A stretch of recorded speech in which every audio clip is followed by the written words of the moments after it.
Let's proceed to question number 14 now. It says Siddiq issues a check of rupees 19,000 in favor of Hanush. What happens when the check is received and processed in Hanush's bank?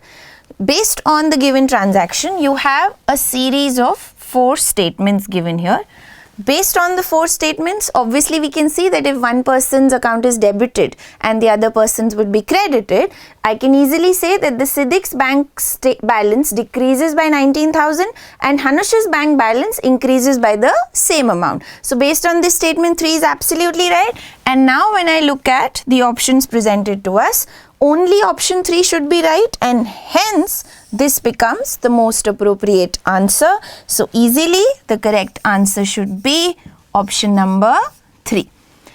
Now when I look at question number 15, it says the daily wage of a person in rural area is rupees 180. Arrange the following households in descending order of vulnerability to poverty. So now you have a graph data representation of 4 set of houses based on person days of employment, size of household, working members of the family. You need to provide the right sequence of the order of vulnerability. So what should be calculated first? The per capita income, and for that, if you can recall, you have to calculate per capita income by using employment days multiplied by wages per day multiplied with working members divided by size of household. So when you do that, you easily notice that the second sequence should be the correct sequence, and hence option 2 gives me the correct order of vulnerability, because the one with least per capita income would be the most vulnerable, and hence we can easily say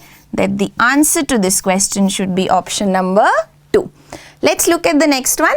Now moving on to question number 16. Question says the following graph shows the distribution of mean monthly temperature and average rainfall of a particular city during the year. So now pay attention to the graph that is presented here.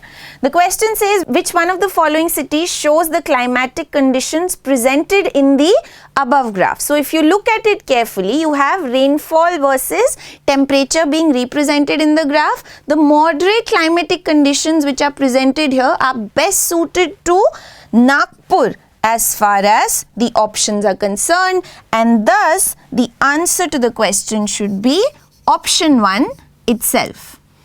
Let's move to the next question.